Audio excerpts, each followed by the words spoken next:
भाभी जब ब्याह कर आई थी तो मुश्किल से 15 बरस की रही होगी। बढ़वार भी तो पूरी नहीं हुई थी।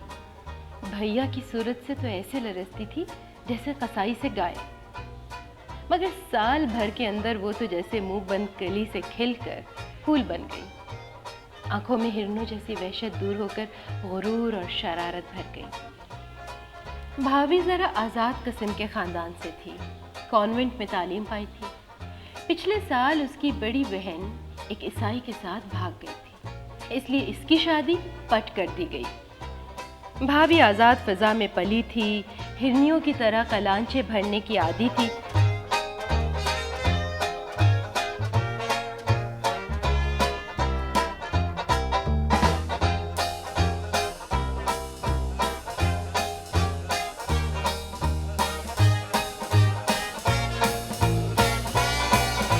मगर ससुराल और मैका दोनों तरफ से उस पर सख्त पाबंदी थी, और भैया की भी यही कोशिश थी कि अगर जल्दी से इसे पक्की गृहस्थ ना बना दिया गया तो वो भी अपनी बड़ी बहन की तरह कोई गुल खिलाएगी। हालांकि वो शादीशुदा थी, लिहाजा इसे गृहस्थन बनाने पर जुट गए। 4-5 साल के अंदर भाभी को घिस घिसा के वाकई सबने गृहस्थन बना दिया। वो 3 बच्चों की माँ बनकर भद्दी और ठस हो गई।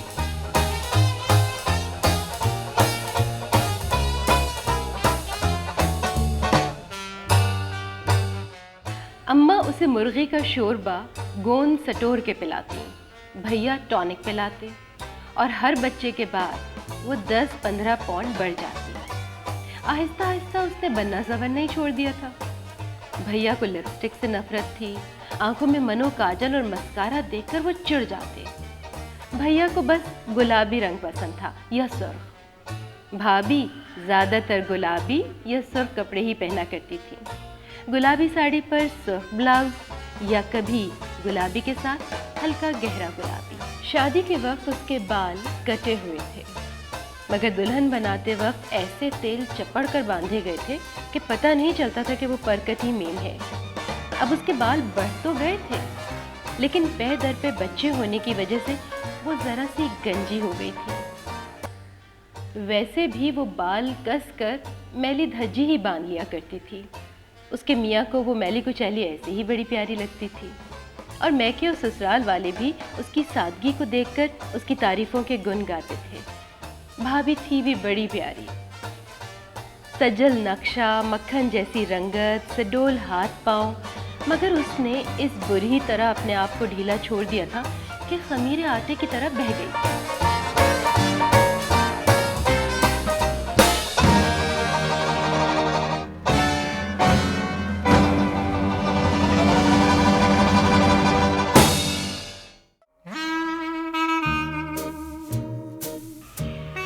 भैया उससे 9 बरस बड़े थे, मगर उसके सामने लौंडे से लगते थे।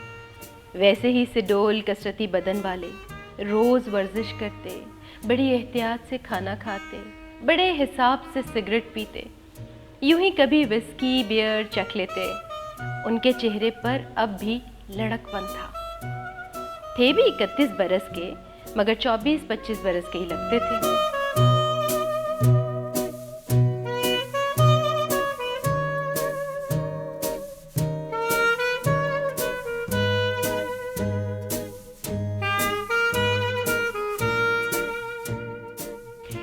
उफ, भैया को जीन और स्कर्ट से कैसी नफरत थी। उन्हें ये नए फैशन की बेआस्तीनों की बदन पर चिपकी हुई कमीज से भी बड़ी घिन आती थी। तंग मोरी की शलवारों से तो वो ऐसे जलते थे कि तौबा। खैर, भाभी बेचारी तो शलवार कमीज के काबिल ही नहीं रह गई थी। वो तो बस ज़्यादातर ब्लाउज और पेटीकोट पर ड्रेसिंग गाउन पहने घूमा करती थी। कोई पुरतकल्लुफ मेहमान आ जाता तो उमूमन वो अंदर ही बच्चों से सर मारा करती। जो कभी बाहर आना पड़ता तो मलगजी सी साड़ी लपेट लेती। वो गृहस्थन थी, बहू थी, उसे रंडियों की तरह बन सवर कर किसी को लुभाने की क्या ज़रूरत थी। और शायद भाभी यूं ही गूदड़ बनी, अधेड़ और फिर बूढ़ी हो जाती। बहुएं ब्याह कर लाती जो उसे सुबह शाम उठकर झुककर सलाम करती, गोद में पोता खिलाने को देती। मगर खुदा को कुछ और ही मंजूर था। शाम का वक्त था। हम सब बाहर लॉन में बैठे चाय पी रहे थे। भाभी पापड़ तलने बावर्ची खाने गई थी। बावर्ची ने पापड़ डाल कर दिए थे और भैया को बादामी पापड़ भाते थे। उन्होंने प्यार से भाभी की तरफ देखा और वो झट उठकर पापड़ तलने चली गई। हम लोग मजे से चाय पीते रहे। हाय, भाभी थी कि फरिश्ता। मैं तो कॉलेज से आकर बावर्ची खाने में जाने पर किसी तरह मजबूर ही नहीं की जा सकती थी और ना ही मेरा शाम का पुरतकल्लुफ लिबास बावर्ची खाने के लिए मौजूद था। इसके अलावा मुझे पापड़ तलने ही कब आते थे। दूसरी बहनें भी मेरी कतार में खड़ी हुई थी। फरीदा का मंगेतर आया हुआ था, वो उसकी तरफ जुटी हुई थी। रजिया और शमीम अपनी दोस्तों के साथ गप्पे लड़ाने में मसरूफ थी। वो क्या पापड़ तलती, और हम सब तो बाबुल के आंगन की चिड़ियां थीं और उड़ने के लिए पर तोल रही थीं। दाएं से फुटबॉल आकर एन भैया की प्याली में पड़ी। हम सब उछल पड़े। भैया मारे गुस्से के भिन्ना उठे। कौन पाजी है? उन्होंने जिधर से गेंद आई थी उधर मुंह करके डांटा। बिखरे हुए बालों का गोल मोल सर और बड़ी बड़ी आंखें ऊपर से झांकी। एक जकन में भैया मुंडेर पर थे और मुजरिम के बाल उनकी गिरफ्त में। ओह! एक चीख गूंजी और दूसरे लम्हे भैया ऐसे उछलकर अलग हो गए जैसे उन्होंने बिच्छू के डंक पर हाथ डाल दिया हो या अंगारा पकड़ लिया हो। Sorry, I am very sorry, वो हकला रहे थे। हम सब दौड़ कर गए। देखा तो मुंडेर के उस तरफ एक दुबली पतली नागन सी लड़की कटे हुए बालों में पतली पतली उंगलियां फेर कर खिसियानी हंसी हंस रही थी। हम सब भी हंसने लगे। भाभी पापड़ों की प्लेट लिए अंदर से निकली और बगैर पूछे गछे ये समझकर हंसने लगी कि जरूर कोई हंसने की बात हुई होगी। उसका ढीला ढाला पेट हंसने में फुदकने लगा और जब उसे ये मालूम हुआ कि भैया ने शबनम को लौंडा समझकर उसके बाल पकड़ लिए तो वो और भी जोर जोर से कह लगाने लगी कि कई पापड़ के टुकड़े घास पर बिखर गए। शबनम ने बताया कि वो इसी दिन अपने चच्चा खालिद जमील के यहाँ आई है। अकेले जी घबराया तो फुटबॉल ही लुढ़काने लगी जो किस्मत से भैया जी की प्याली पर आन कूदा। शबनम भैया को अपनी तीखी मस्कारा लगी आंखों से घूर रही थी। भैया मसूर सन्नाटे में उसे तक रहे थे। एक करंट उन दोनों के दरमियान दौड़ रहा था।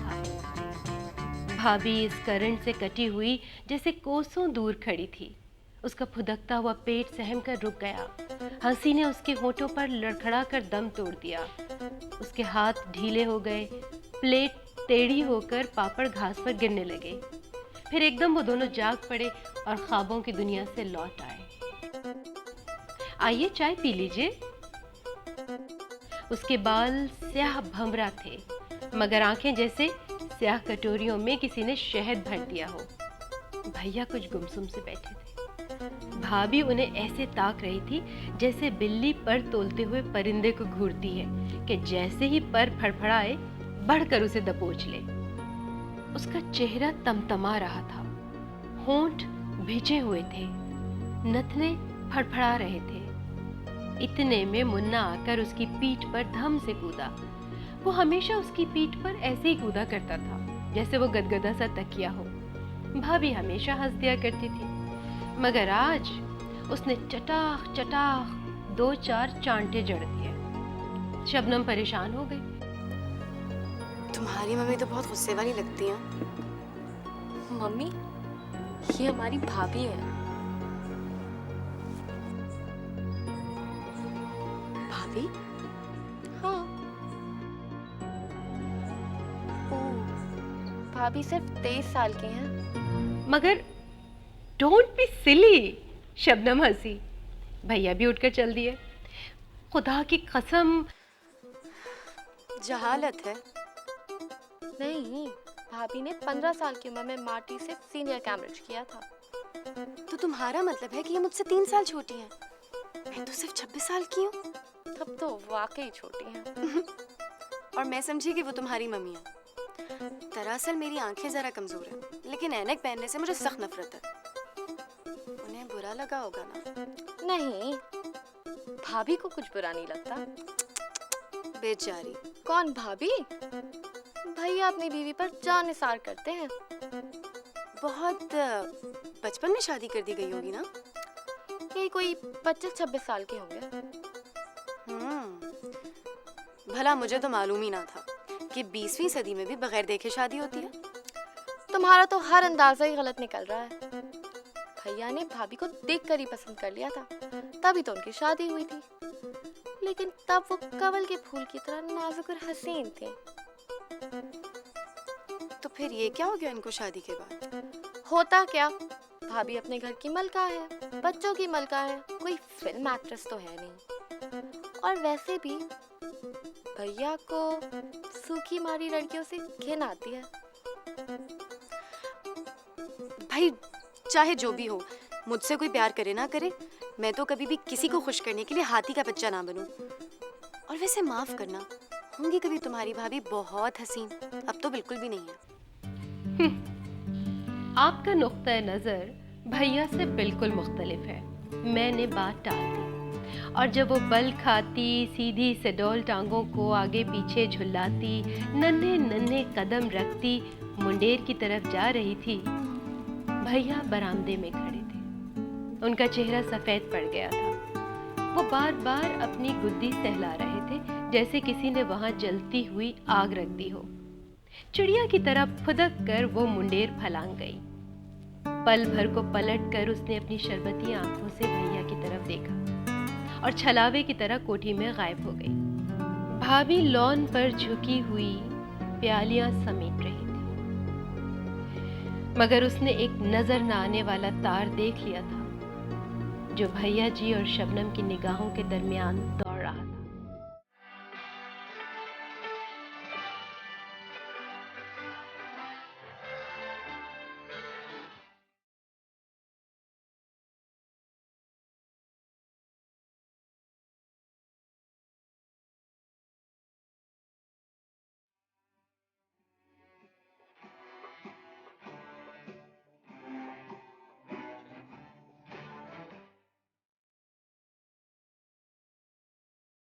एक दिन मैंने खिड़की में से देखा, शबनम पप्पू के साथ सांबा नाच रही थी। उसका नन्हा सा पेकिनीज कुत्ता उसकी टांगों में उलझ रहा था। वो ऊंचे ऊंचे कहकहे लगा रही थी। उसकी सडोल सांवली टांगें हरी हरी घास पर थिरक रही थी। स्याह रेशमी बाल हवा में छलक रहे थे। 5 साल का पप्पू बंदर की तरह फुदक रहा था, मगर वो नशीली नागन की तरह लहरा रही थी। उसने नाचते नाचते नाक पर अंगूठा रखकर मुझे चिढ़ाया।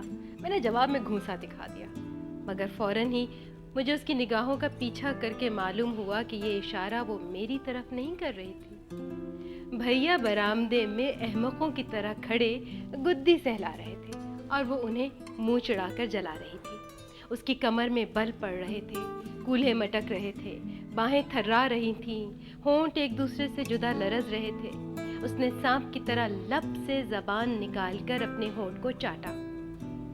भैया की आंखें चमक रही थीं और वो खड़े दांत निकाल रहे थे। मेरा दिल धक से रह गया। भाभी गोदाम में अनाज तुलवाकर बावर्ची को दे रही थी। शबनम की बच्ची, मैंने दिल में सोचा, मगर गुस्सा मुझे भैया पर भी आया।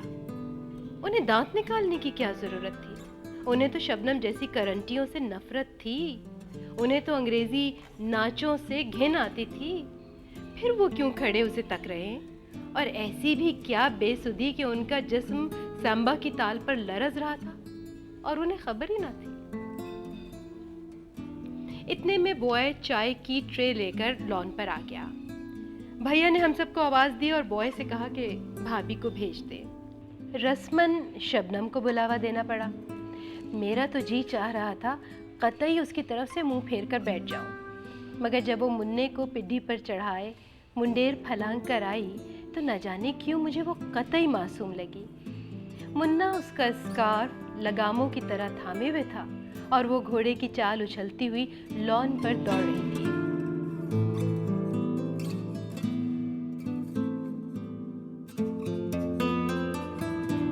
भैया ने मुन्ने को उसकी पीठ से उतारना चाहा, मगर वो और चिमट गया। न भी और घोड़ा चले आंटी। नहीं बाबा, आंटी में दम नहीं, वो चिल्लाई।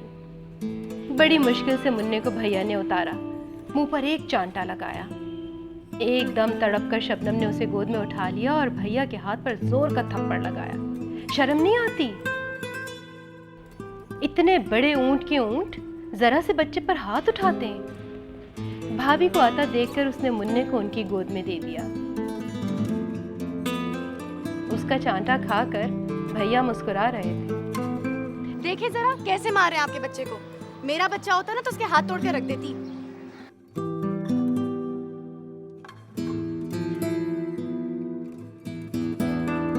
उसने शरबत की कटोरियों में जहर घोलकर भैया को देखा। ऊपर से हंसते हैं बेहया। दम भी है जो हाथ तोड़ोगी। भैया ने उसकी कलाई मरोड़ी। वो बल खाकर इतनी जोर से चीखी कि भैया ने लरस कर उसे छोड़ दिया और वो हंसते हंसते जमीन पर लौट गई।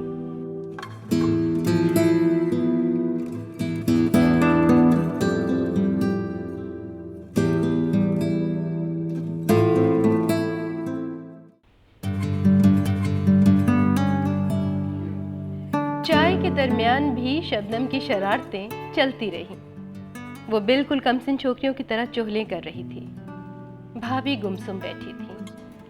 आप समझे होंगे शबनम के वजूद से डर कर उन्होंने कुछ अपनी तरफ तवज्जो देनी शुरू कर दी होगी। जी कतई नहीं। वो तो पहले से भी ज़्यादा मैली रहने लगी, पहले से भी ज़्यादा खाती। हम सब तो हंस ज़्यादा रहे थे, मगर वो सर झुकाए निहायत इन्हमाक से केक उड़ाने में मसरूफ़ थी।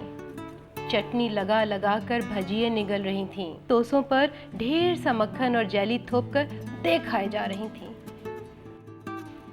भैया और शबनम को देख देख कर हम सभी परेशान थे और शायद भाभी फिक्रमंद हो गई। वो अपनी परेशानी को मुरगन खानों में दफन कर रही थी। उन्हें हर वक्त खट्टी डकारें आया करती, मगर वो चूरन खा खा कर पुलाव और कोरमा हजम करती। वो सहमी सहमी नजरों से भैया जी और शबनम को हंसता बोलता देखती।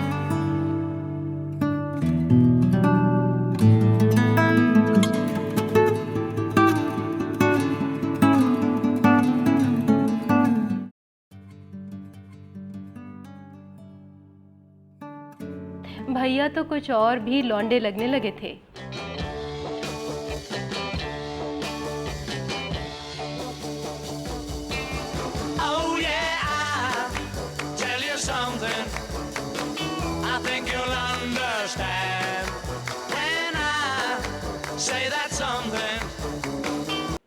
और फिर भाभी ने अपनी निस्वानियत की पूरी तरह बेआबरूई कर डाली।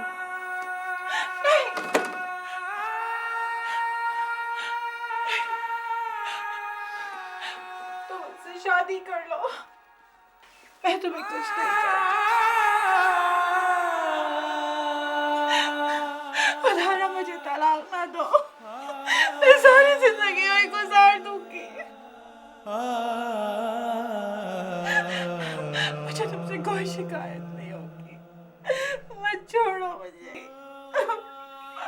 मैं कुछ नहीं कर सकता, तलाक मैं दे चुका।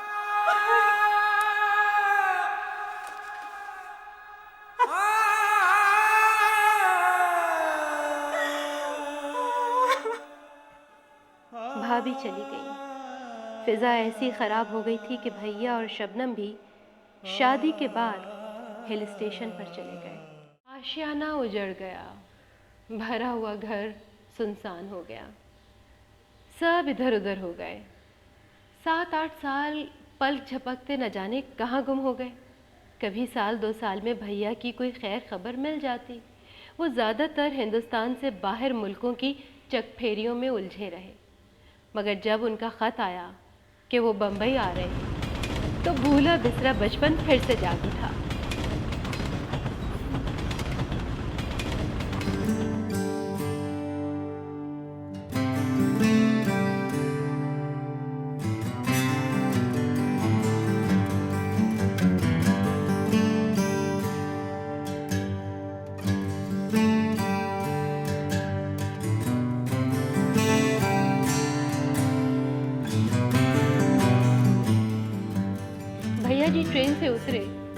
मानो बच्चों की तरह उनसे लिपट गई। शबनम मुझे कहीं नज़र ना आई। उनका सामान उतर रहा था। जैसे ही भैया से उसकी खैरियत पूछने को मुड़ी, धप से एक वजनी हाथ मेरी पीठ पर पड़ा और कई मन का गरम गरम गोश्त का पहाड़ मुझसे लिपट गया। भाभी, मैंने प्लेटफॉर्म से नीचे गिरने से बचने के लिए खिड़की में झूलकर कहा। जिंदगी में मैंने शबनम को कभी भाभी ना कहा था। वो तो लगती भी शबनम ही थी, मगर आज मेरे मुंह से बेख्तियार शबनम भाभी निकल गया। शबनम की फुआर इन चंद सालों में गोश्त और पोस्त का थोदा कैसे बन गई? मैंने भैया की तरफ देखा। वो वैसे ही दराज कद और छरेरे थे। एक तोला गोश्त इधर न उधर, वही कमसन लड़कों जैसे घने बाल। हाँ, बस 2-4 सफ़ेद चांदी के तार कनपटियों पर झांकने लगे थे, जिनसे वो और भी हसीन और बावकार मालूम होते थे। वैसे के वैसे चट्टान की तरह जमे हुए थे। लहरें तड़प तड़प कर चट्टान की ओर लपकती हैं, अपना सर उसके कदमों में दे मारती हैं, पाश पाश होकर बिखर जाती हैं, मादूम हो जाती हैं, हार थक कर वापस लौट जाती हैं। कुछ वहीं उसके कदमों में दम तोड़ देती हैं और नई लहरें फिर सरफरोशी के इरादे समेटे चट्टान की तरफ खिंची चली आती है। और चट्टान इन सजदों से दूर तन से मुस्कुराता रहता है, अटल, लापरवाह और बेरहम।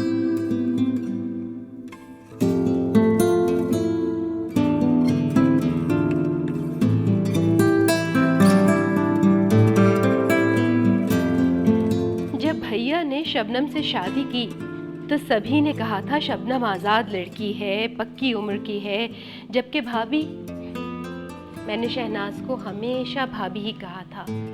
हाँ, तो शहनाज भोली और कमसिन थी, भैया के काबू में आ गई थी।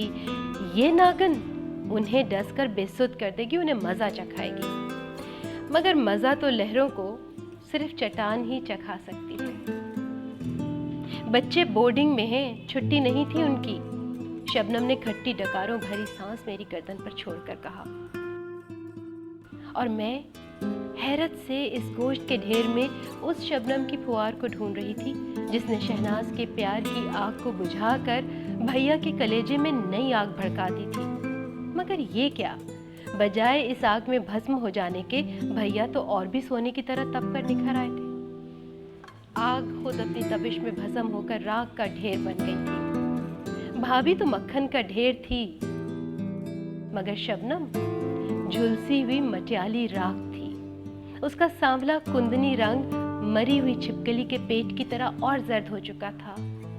वो शरबत घुली आंखें गदली और बेरौनक हो गई थीं। पतली नागन जैसी लचकती हुई कमर का कहीं दूर दूर तक पता न था। वो मुस्तकिल तौर पर हामला मालूम होती थी। वो नाजुक नाजुक चमकीली शाखों जैसी बाहें मुकद्दर की तरह गावदुम हो गई थीं। उसके चेहरे पर पहले से ज़्यादा पाउडर थुपा हुआ था। आंखें मस्कारा से लिथड़ी हुई थीं। भवें शायद गलती से ज़्यादा नुच गई थीं, जब ही इतनी गहरी पेंसिल लगाना पड़ी थी।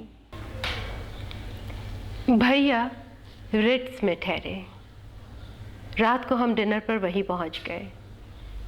कैबरे अपने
शबनम की आंखें भैया जी को ढूंढ रही थी।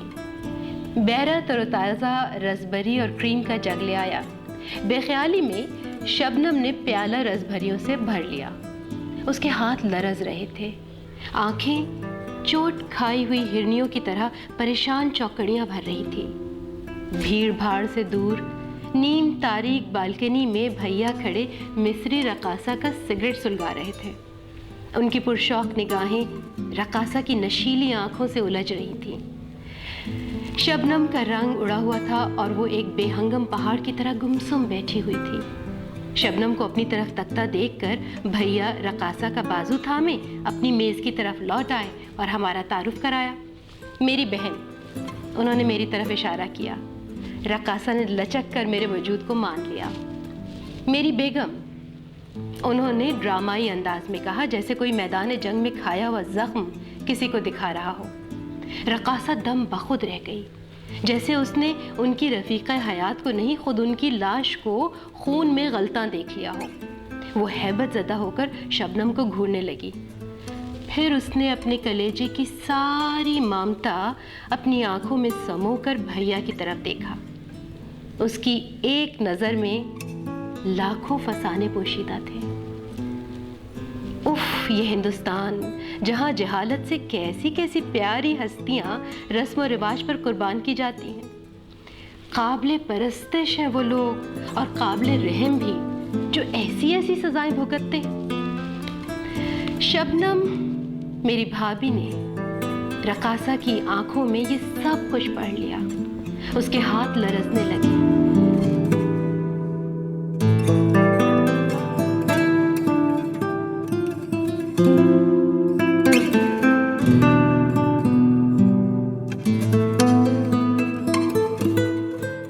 परेशानी छुपाने के लिए उसने क्रीम का जग उठाकर रेस्पबेरीज पर उंडेल दिया और जुट गई।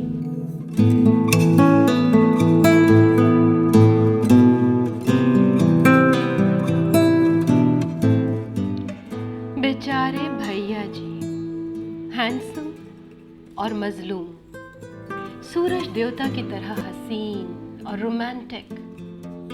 शहद भरी आंखों वाले भैया जी चट्टान की तरह अटल, एक अमर शहीद का रूप सजाए बैठे मुस्कुरा रहे थे। एक लहर चूर चूर उनके कदमों में पड़ी दम तोड़ रही थी।